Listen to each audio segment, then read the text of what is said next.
下可真是出了好大的风头啊！破了我的阵法，还扫了仙门的颜面。如今又想救下那个女子，怕是故意与我为难。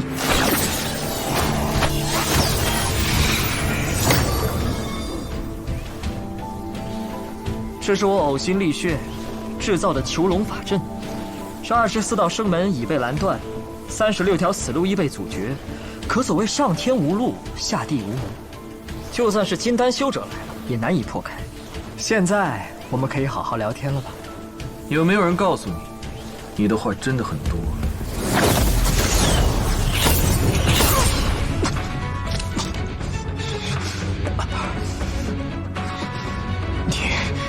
你究竟是什么位阶？没算过，但破你的阵足够了。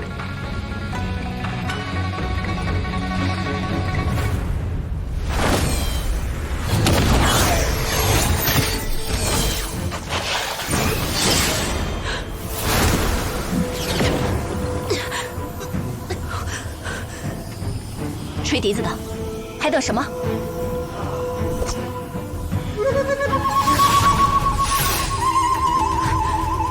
笨死，这都打不住。没有你，我早拿下他了。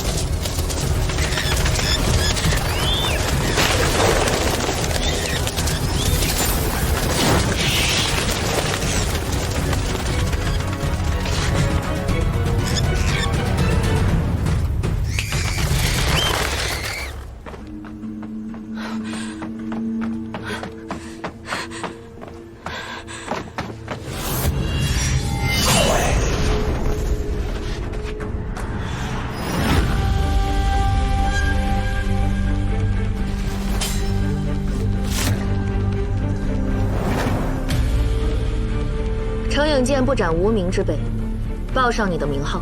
你废话真多。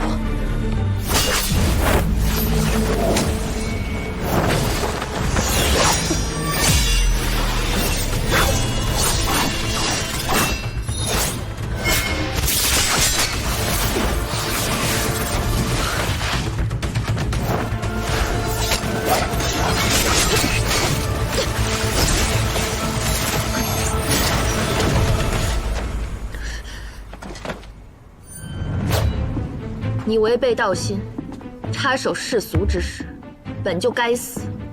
累及我们出手，更是罪不容诛。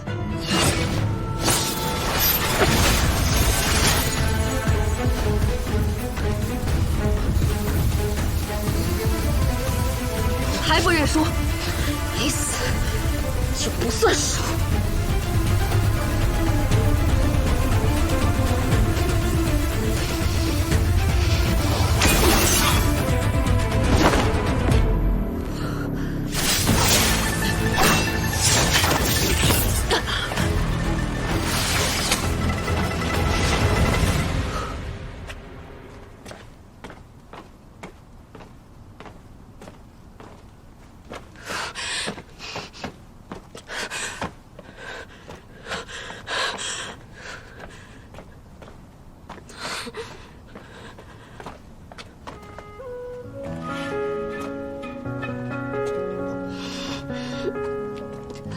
破咒云缠身，即便残忍，好过命运困我们的是进退。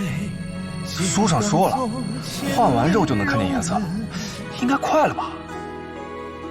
是魂换骨我都忍，是痛入归涅槃生，只为余生换回一世为人。让我烈酒一樽醉三更，让我有缤纷灵魂，让听天道的疼痛来为我活着作证，让我尝尽血肉的人生，让我有无畏红尘，让世间冷暖容我同存我敢风敢梦不败火畅快尘。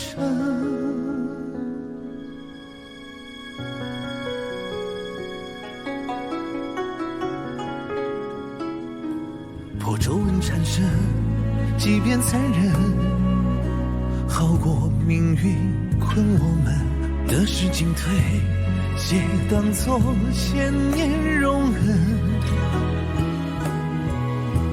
众口铄金，积毁销骨。我们虽然接触不多，但我觉得你跟外面说的并不相同。如果你真是个贪财怕势之人，为什么不来求我帮忙？毕竟在世俗眼中，我也是个修行者。你不想活吗？让世界冷暖容我，同存我，敢风敢梦不败火，畅快尘。中不中啊？不中。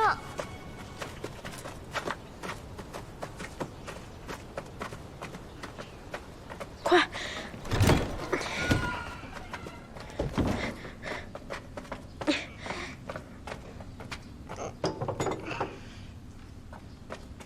咦，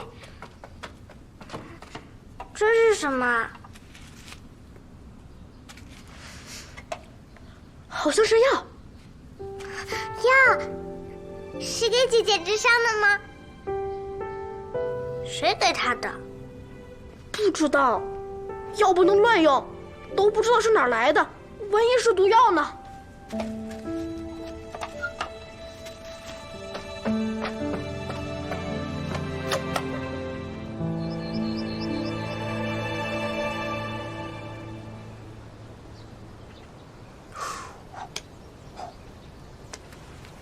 哎，老陆，新仙子怎么样了？想办法给他用了。这不是你的救命丹药吗？你不是已经送了他恢复气海的藏心兰吗？还送丹药做什么？给他送去。送完法器又送花，如今连保命丹药都送了。老陆，你心疼了。没错，换做是我也得心疼。新仙子办的这事儿属实仗义，他和你也就几面之缘吧，如今竟为了你豁出性命，受了那么重的伤，你说他图什么？莫不是真的看上你了？如果你有一天像他这样，我也会心疼你的。嗯，这话听起来不像什么好话。不过今天我心情好，我带你去个地方，长长见识。长见识？走了，到了就知道。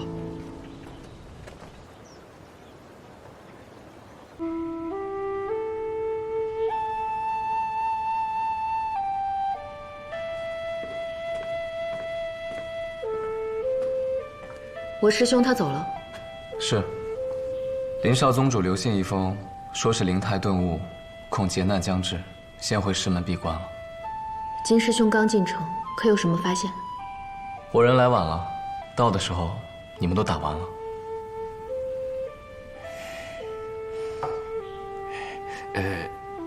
两位仙师，那林仙师是不是畏惧那妖女的淫威，临阵脱逃了呀？你当那女修是什么厉害人物？一个炼气期的修者，有什么可惧的？炼气期，那你们几人围攻，不也让他跑了吗？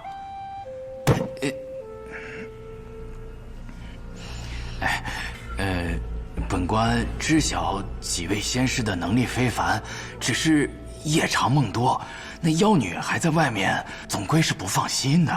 不如给几位宗门长老去个信，请他们出手相助，也好早点解决这摊子糟烂事儿。他也配我师尊出手？配不配不是紧要的，最紧要的是如何捉住那妖女。当初朝廷可是与12仙门订立过契约的，朝廷允许仙门存在，收徒传道，自建宗派，但仙门也得帮助朝廷维持秩序，不得令任何修者入世，干预王朝的运转。可后来有了散修，不遵规矩，又生了邪宗，不受管控，他们入门不立道心，想做什么便做什么，简直无法无天。即便这样也罢，只要12仙门加以约束便好。可如今呢，连一个炼气的修者都能在京城横着走了，这是什么规矩？又是什么世道？本本官在说话呢，你能不能晚点再吹？什么规矩啊？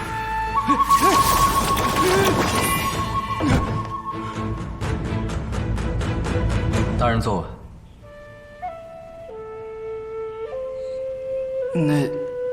那两位仙师就没有其他的办法了？等。这等？对，等他来杀你。他的目标是你，不杀了你，他是不会离开京城的。所以你在这儿，他就会来。你说她一个弱女子，知道这么多人在抓她，她会来吗？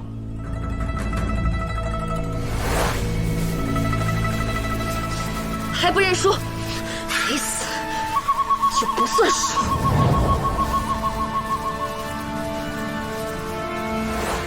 他会的，等着瞧吧。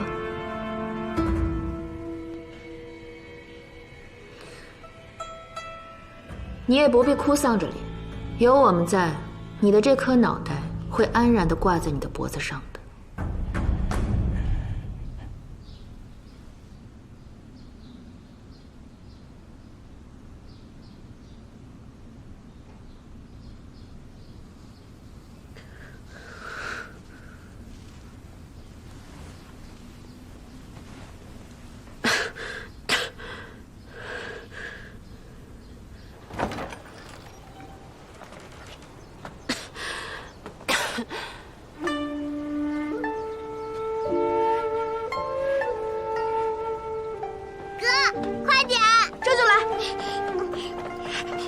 小心点儿，别洒了。好。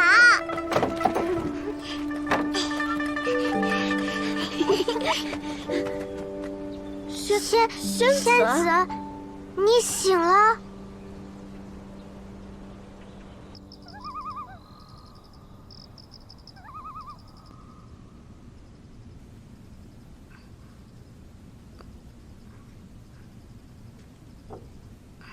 仙子，你吃。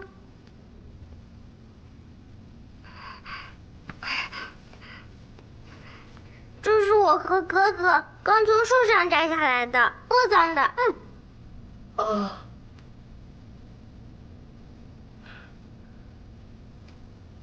所以，你们是陆怀的孩子？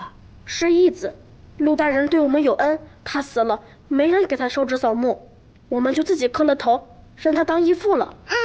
爹爹对我们很好的，他在世时经常给我们送吃的。后来他被关起来，那些人就来屋子里打杂，我和哥哥留在那儿，是给爹爹看家的。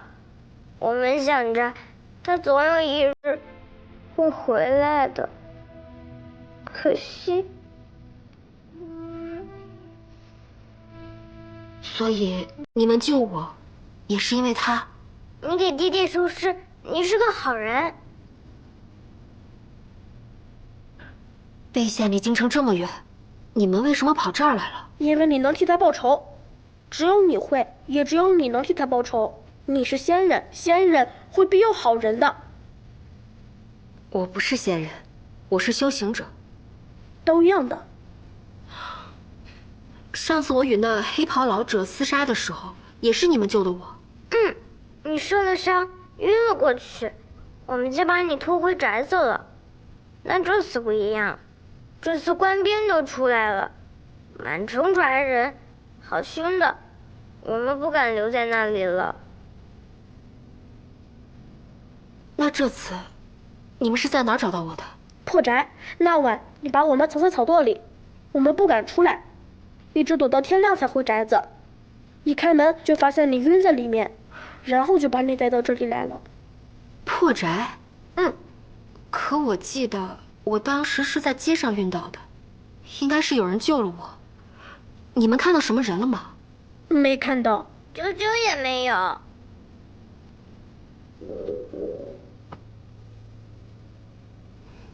你们没吃饭？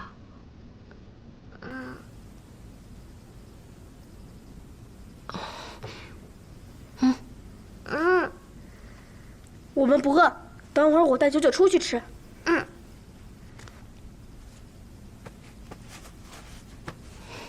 来，先吃一个。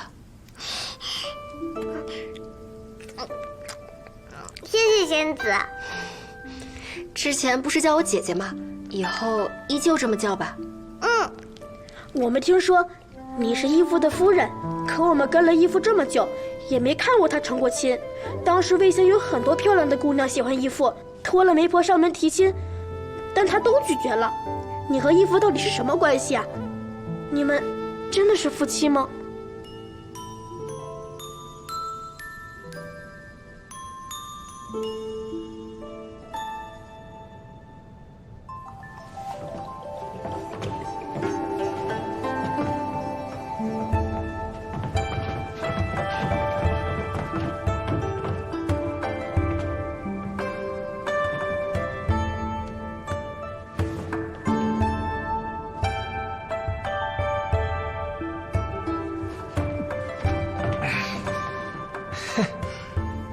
老陆，别光喝酒，过来呀！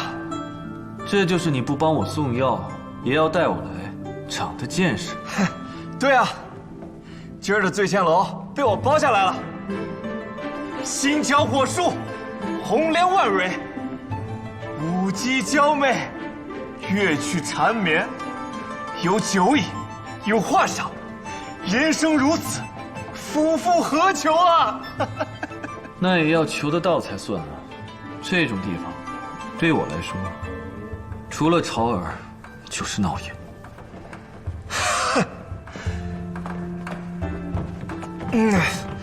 世间万物都离不开平衡二字，就像那太极，阴阳相抗，有舍才有得。你们战鬼族天生体魄强健，修炼飞速，就连血液都能疗伤。要是其他地方再与凡人无异，那岂不是所有好处都被你们占去了？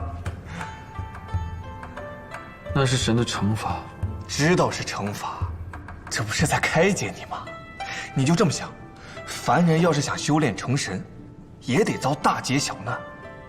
你想要变成人，也得走这么一遭。这么想，心里是不是就舒服些了？并不。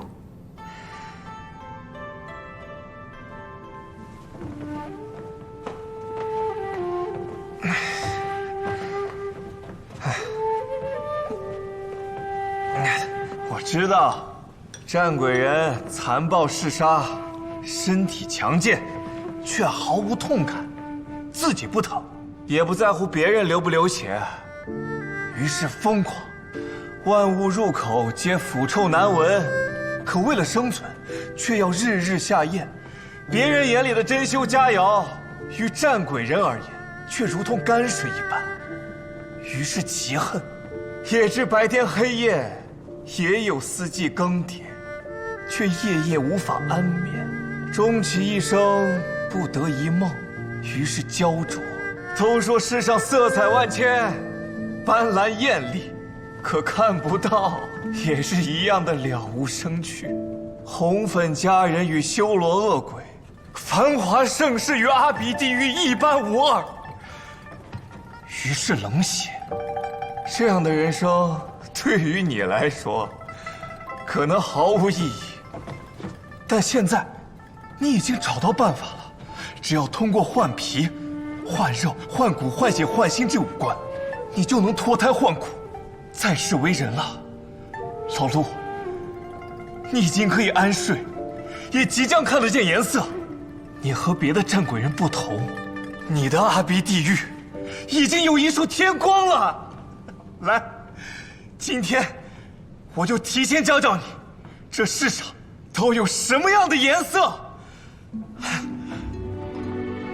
远山寒带细舒扬，粼粼四弦竹匣伤。老陆，这是远山带。谢公子夸奖。苦涩浅浅米汤浇，风吹稻熟金盏摇。这是米汤浇，这是金黄。四月青梅如豆大，林间枇杷正肥时。但这不是枇杷，也不是青色梅子，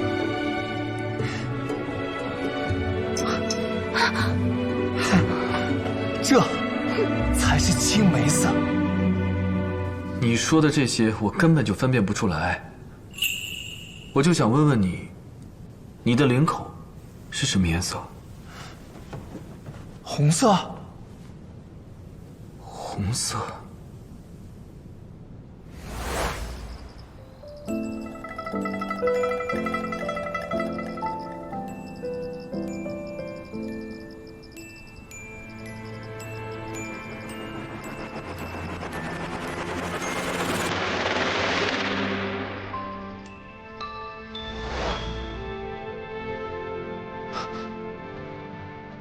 老陆，你能看得见红色？对，我现在能看到红色了。老陆，你能看得见红色？你能看得见颜色？你能看得见红色？你都认识颜色了？老陆，红色。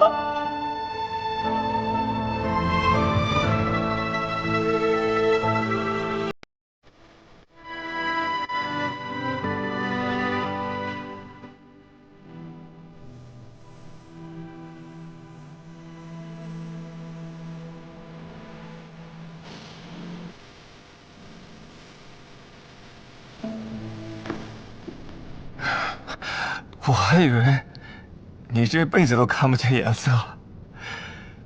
要是这个法子不好用怎么办？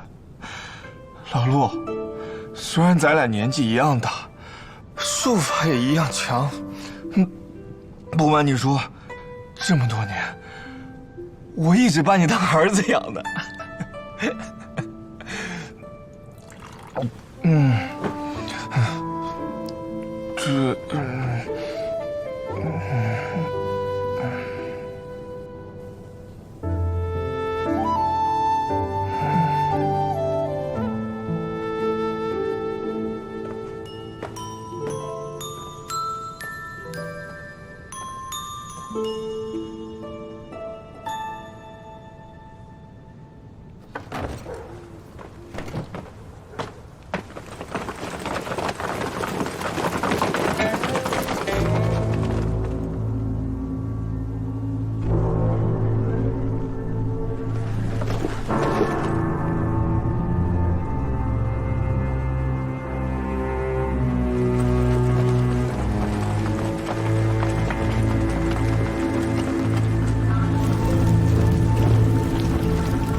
先生来了。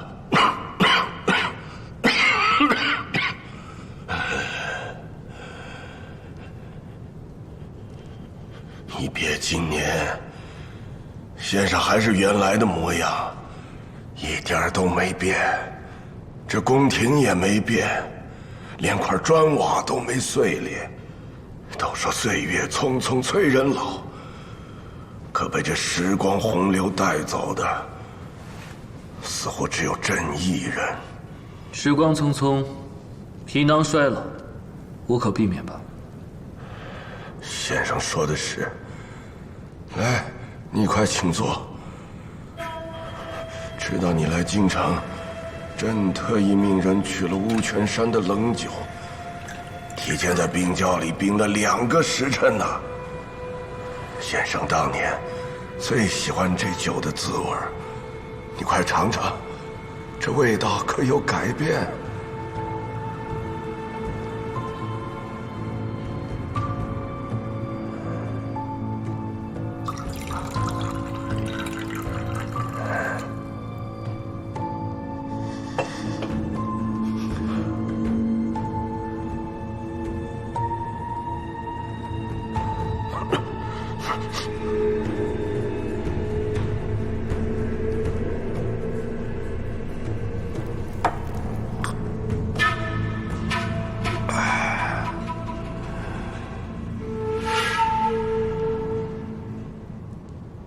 先生这些年在外头行走，不知可否听到什么朕的传闻呢？传闻？什么传闻？才华呀！先生难道没听说？世人皆说朕书画双绝，金石书法，诗词无一不精，笔力雄奇飘逸，俊逸若仙。朕在文坛上还有一个名号呢，叫做四会仙人，意思就是说，朕的书画有惊风扰雨、镇鬼摄神之能。先生难道不知？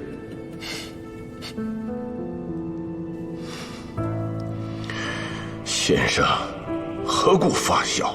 我没别的意思，只是我这些年已经很少写字作画了，对这些事了解的不多。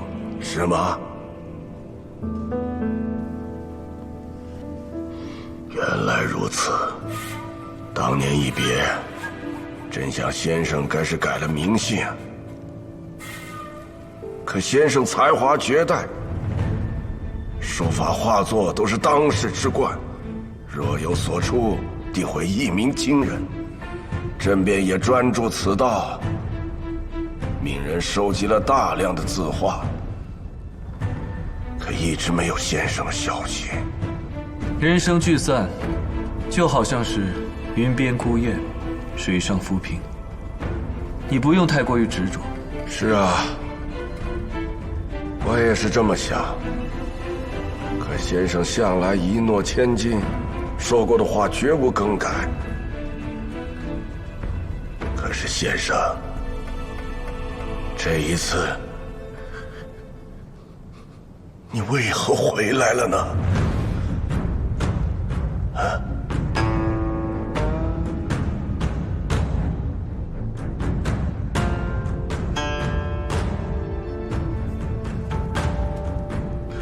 先生为何不说话？你想听什么？什么都好啊。你我师徒2人多年未见，难道不该忆忆往昔岁月，叙叙别后离情，聊聊故人，谈谈今朝吗？莫非先生已经没什么话想跟朕说了？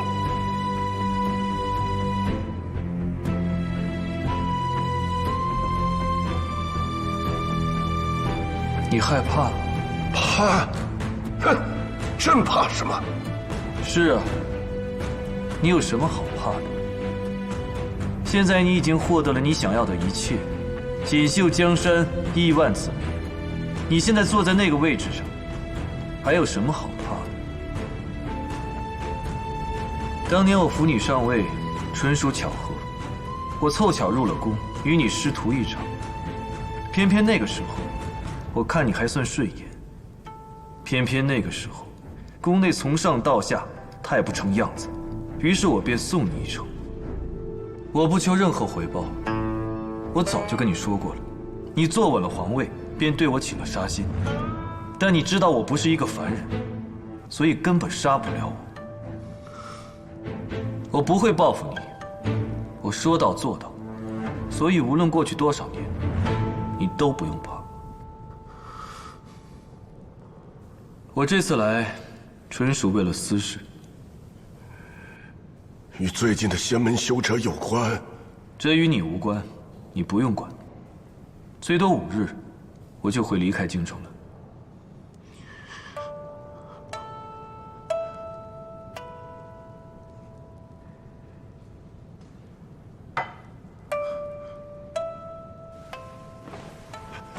先生，先生，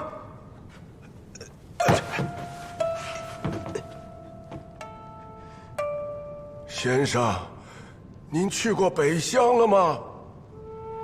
当年你做了一幅画，孤山万丈，大雪绵延。你说北乡的日头很好，又灿又烈，一朝升起如大地铺金。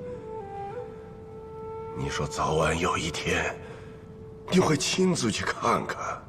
你当年说你也要去，是。那你去了吗？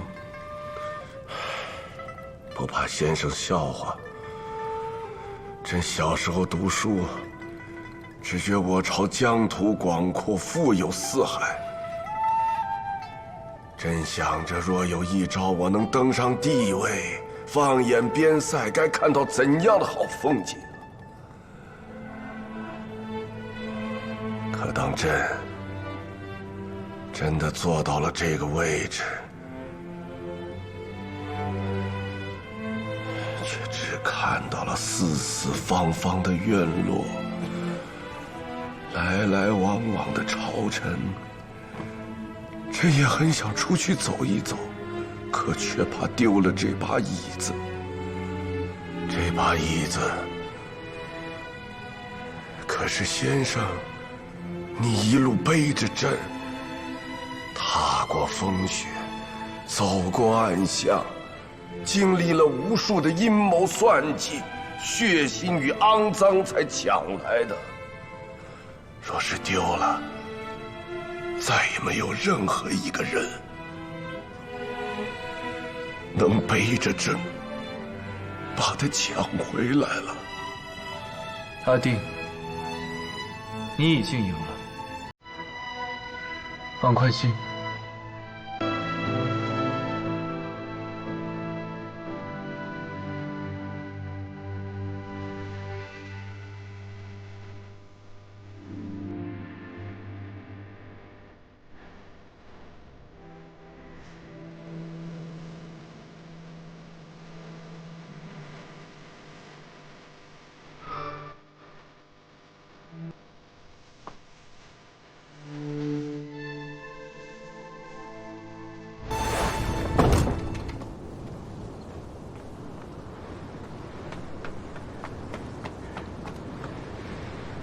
七皇子，皇上在里面忙着看折子，没空见你。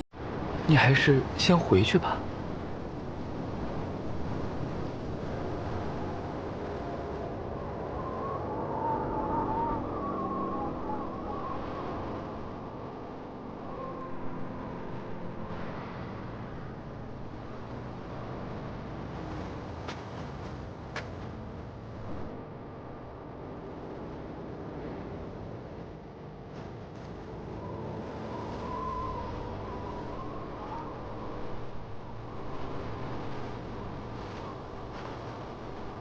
先生，我是父皇的孩子吗？是，不过他还有很多孩子。但先生只有阿定一个弟子，是不是？是，阿定，放宽心，好好睡一觉吧。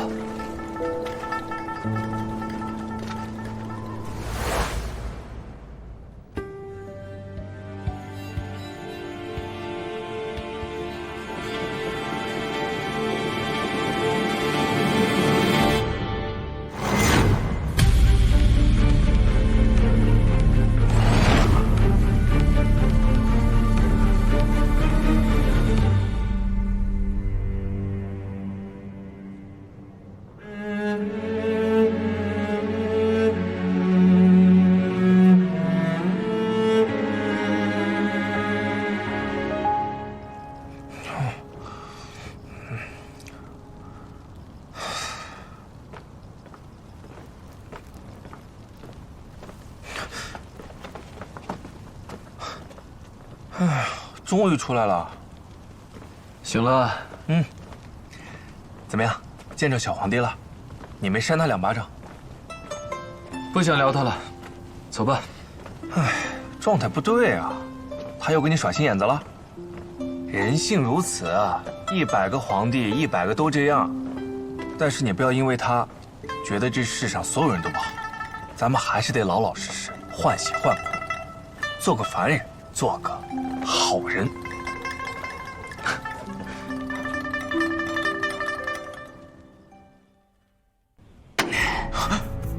那么大一个活人，找了这么久找不到。回大人的话，那女贼是仙人，就算找到了，我们也不是她对手。本官不知道你们打不过她吗？正是因为打不过，才要抓紧找人。那些个仙门中人装模作样的施了个法，就没有下文了。趁他们还在，我们要尽快把人找到。拿我的令牌，要护城宇卫，设卡，挨家挨户的搜。官爷，这是怎么回事？就是，这街上怎么还设卡了呢？对啊，城中有修仙者闹事，抓不住他，全城一块遭殃。哎，听说了呀，那新仙子不是为陆大人抱不平吗？他又不杀好人。是啊，少废话，一个个过。女子拿了凭证再走。快走快走，哎，走走走。过，走，快点，别磨蹭。那李家姑娘真够好看。是啊，还是你眼光好。我是男的。官府有令，3日不得闭户，凡城中女子出入皆需官府凭证。官府有令，3日不得闭户，凡城中女子出入皆需官府凭证。官府有令，3日不得闭户，凡城中女子出入皆需官府凭证。照这么个找法，很快就要找到那边了。要不咱们给他送出城吧？他伤得那么重，不方便移动。有什么不方便的？给他抬出去就是了。现在这个情况，是你能出面，还是我能出面？也是，在他眼里，你现在是个死人，的确不太方便。现在事情闹得这么大，以新仙子的脾气，要是知道之前你在假死骗他，8成会跟你拼命。哎，去哪儿啊？你要去哪儿啊？他们找过来怎么办？别让他们找过来啊！怎么不让他们找过来？那是你的事儿。怎么就成我的事儿了？那不是你娶的媳妇儿吗？要不你进宫去找小皇帝，把那个姓梁的给砍了，他死了，新仙子就可以离开京城了。啊！哎！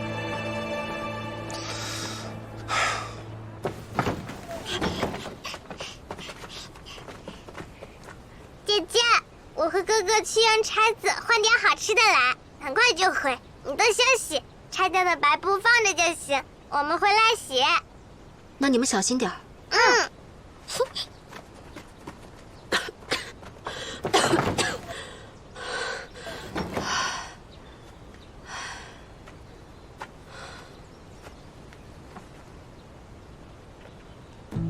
梁府在京城6街道的最中心处，左边靠近禁卫营，右边又是闹市，那几个仙门弟子定会藏在其中，稍不注意便会被他们发现。我该如何神不知鬼不觉地进入梁府？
今天有肉包子，我们要的多，10个便宜了3文钱。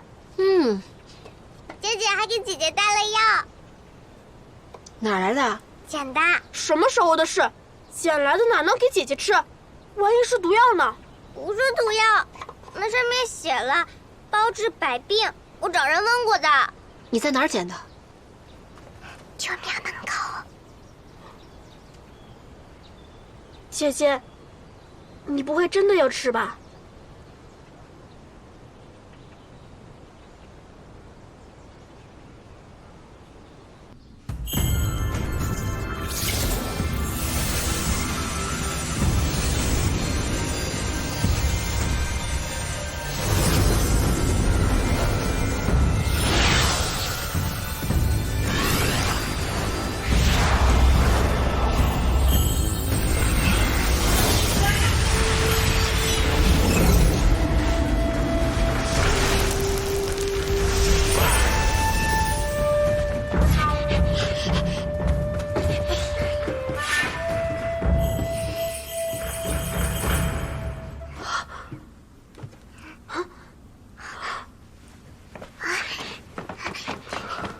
姐姐，你的脸好了。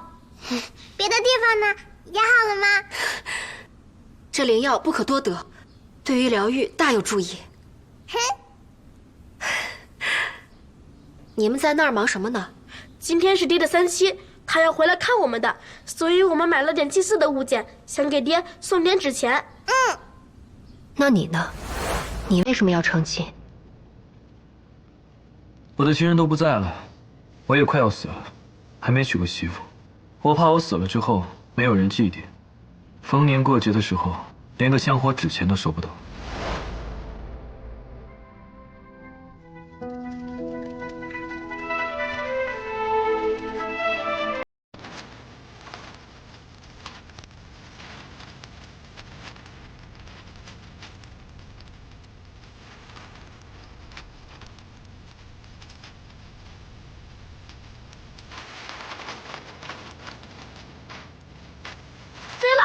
我们还给爹买了新衣，我们去拿。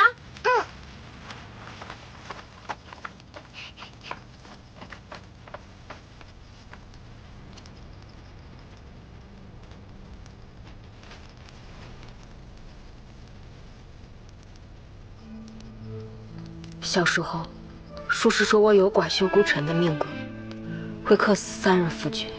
我便想着，既然如此，我便找个恶人嫁了便是。可没想到，找到了你，陆大人，你是个好人，不该被奸人所害。会不会真被那术士说准了？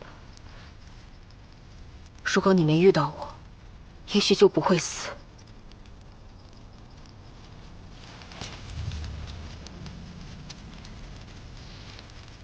陆大人，我为你报仇了，希望你在九泉之下会安心些。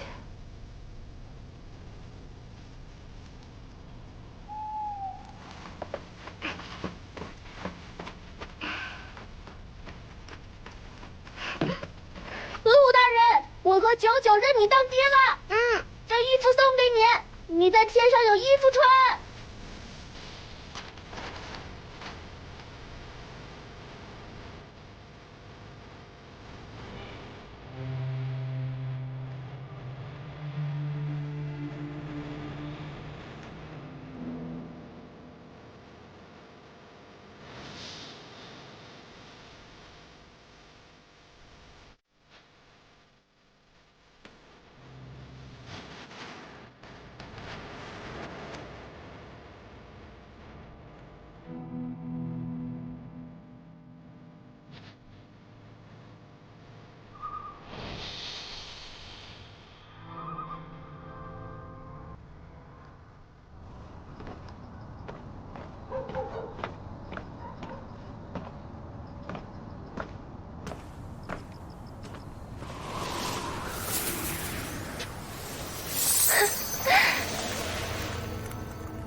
我早就说你不是普通人，没想到竟然藏得这般深，险些就连我都骗过去了。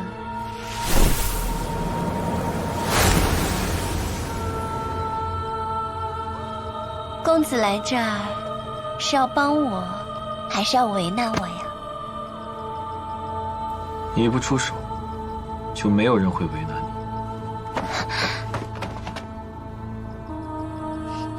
你。心黑手狠，好没风度。来而不往非礼也，公子可别小瞧了我。我呀，本事大得很，可是能一口吃下。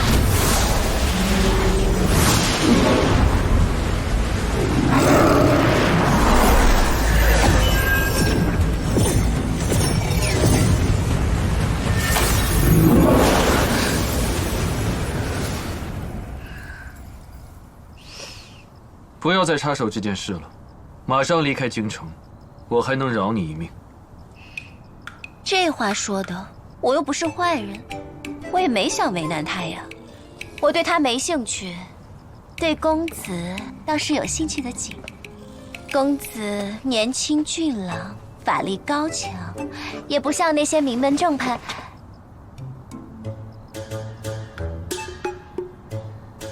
公子究竟什么来历？所图为何？之前一直帮那女修出头，该不会是看上她了吧？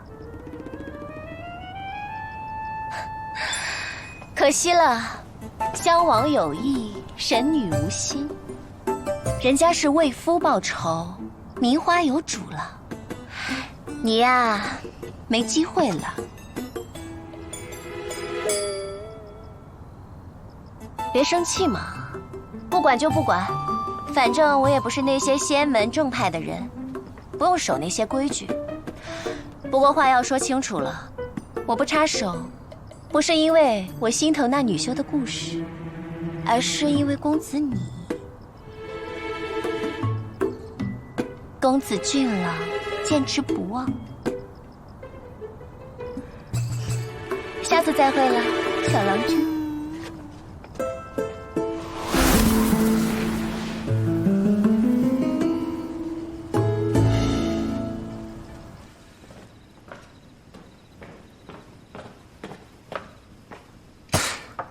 一群难当重任之徒。南宫孤鸿也要走了，说什么他师傅的琴弦锈住了，要回去为琴换弦，真是荒唐。他心有牵挂，自然无心办事，也是人之常情。金师兄也要走吗？我还有一桩事情没想明白，暂时不会走。罢了，再等3日，若那女修还是不来，我便也走。都走了，左仙师走了，善使笛子的南宫仙师正在收拾包袱。江仙师说3日内再没有进展，他也和南宫仙师一起走了。他们当这京城是什么地方啊？想来就来，想走就走，整天把自己吹得跟神仙一般，结果呢，连个练气的修者都找不到。废物，一群废物！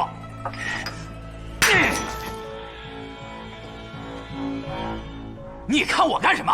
我脸上有那妖女的下落？去找啊！去衙门调人，去大理寺，去护城营，把能调的兵都给我调出来。就算把京城翻个底朝天，也要把他给我找出来。是。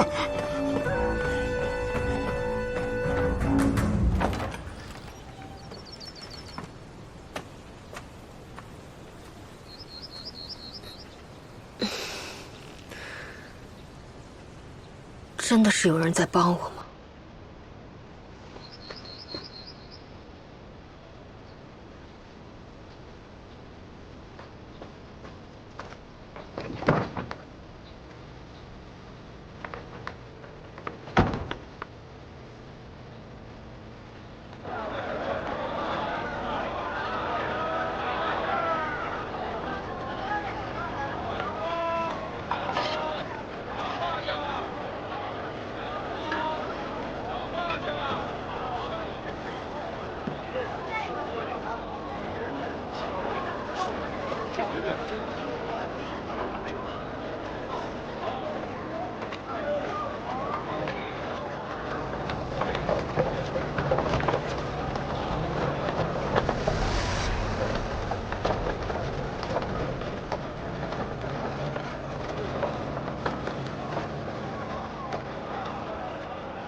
香囊，香包香囊。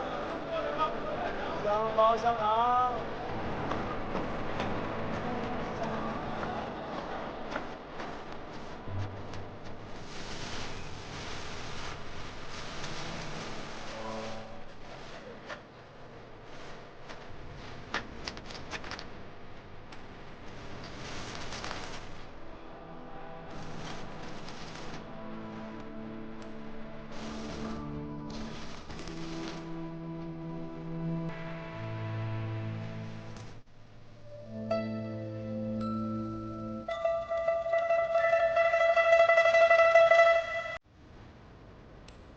去那边看看。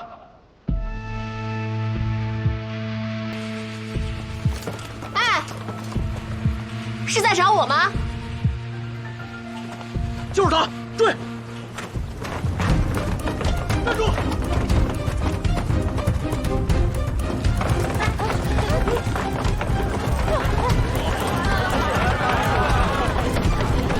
站住！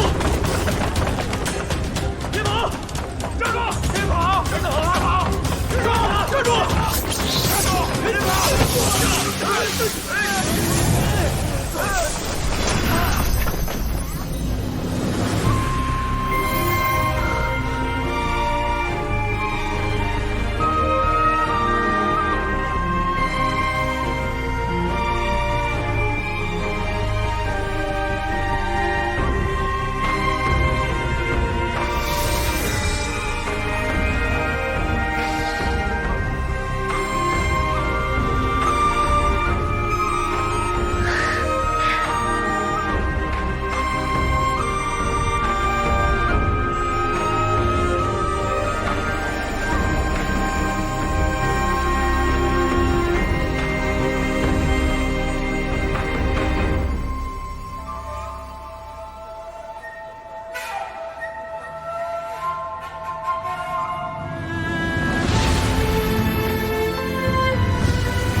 前辈你在吗？我有话想说。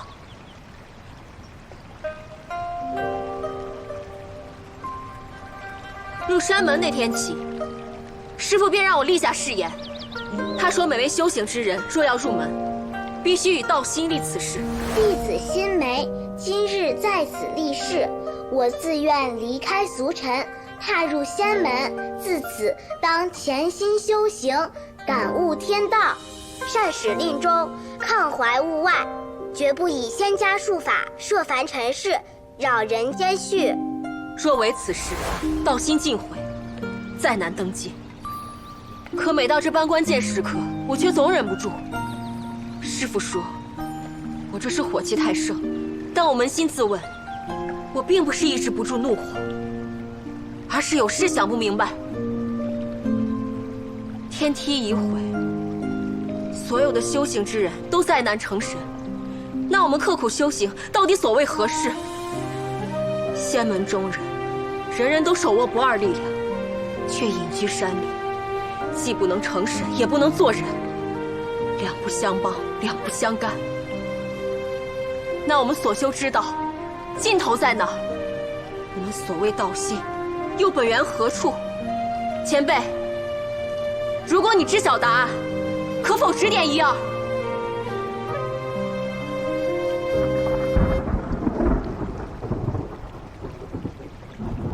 要下雨了。无论如何，多谢前辈管我这桩闲事，但说到底，还是怪我违背了誓言，酿成大祸，是惩是罚，都该我一个人担着。所以前辈，莫要再插手此事，以免被我牵连。多谢。